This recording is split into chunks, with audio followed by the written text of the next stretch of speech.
Hello guys, good morning again rito at good evening dyan. Ito, kakagising lang natin. At pagkagising natin, aba, napakadaming balitang magaganda ang ating nabasa at meron na nga palang finorward sa akin ng ating puting kabayo na kanina ko rin lang nakita agad pagkagising natin. What the heck? Eto guys, naku po Rudy. Anyari na kaya pala lalong umiinit ang ulo nitong mga magkakapatid na may sayad, 'no? Sapagkat mauubos talaga ang kanilang kapanalig dito sa Senado. At ang majority block ng Senado mauubos rin. Eto ha, kakapasok lang na balita. Sinampahan na ng kaso ng ombudsman ano pangalan ito? Si Marco Tae. Si Mr. 2K, akala niya makakalusot siya dun sa 75 million na campaign donation sa kanya. So, eto,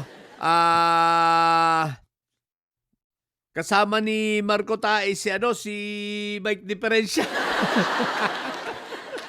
So, kinasuhan na sila ng ombudsman ng plunder. So, siyempre hindi naman senador si Mike Diferencia, kaya lang si Mike Diferencia parang ang daming mga kaso na 'no, mayroon pa siyang, puro no bail 'to,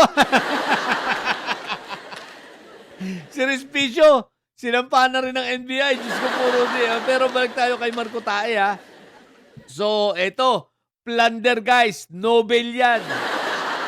Tingnan natin kung anong gagawin ng INC ngayon. Tutal kayong INC naman 'pag, yung mga miyembro ninyo, pinapabayaan niyo rin naman makulong, 'di ba? Kung may kasalanan kagaya 'di ba? Si Caramel nga, pinabayaan lang ninyo rin, Anyway, so ayan, mabilis pa naman maglabas ng warrant ang sandigan. So, si Marco Tae, ayan na, sinampahan na. At eto pa, may nakaumang naman sinabi rin ng ating puting kabayo, finorward sa akin yung message, may nakaumang na, rito, warrant of arrest kay Buanggo. Galing sa Sandigan Bayan. Ito yung kaso niya sa plunder yata at graft.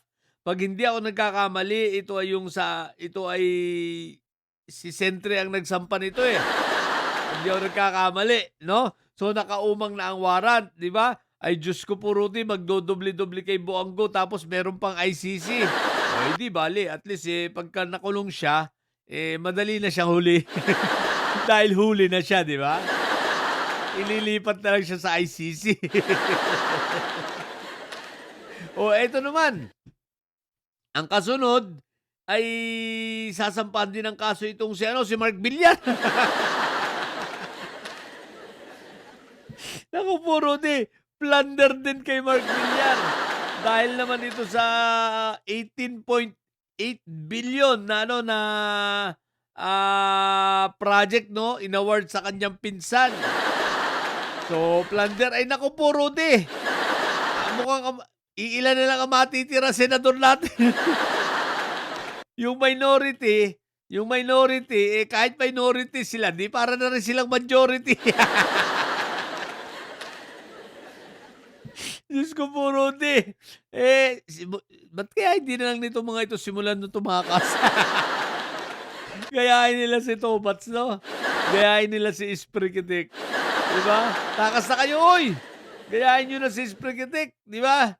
Pero eto yung guys, no? Kaya pala si Marco Beta talagang atat na atat ng para sa voting na yan. Sa online na yan. Yung pala maliwanag, nakasama siya. Natimbrehan, nakasama sa sasampahan. Ayun, sinampahan na ng ombudsman sa Sandigan Bayan. Ako po, Rudy. Ay, Diyos ko po, Rudy. Ubos ang may sayad black. What the heck?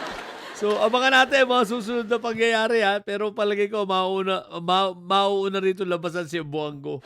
Kasi nakaumang na daw, nakaumang na, di ba? So, yun lang muna at mag-abang-abang tayo. Ano ba 'to? Ang ganda ng balita. Umagang-umaga ng Biyernes. What the heck?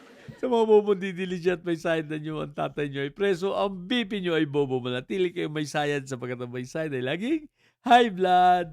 Bye!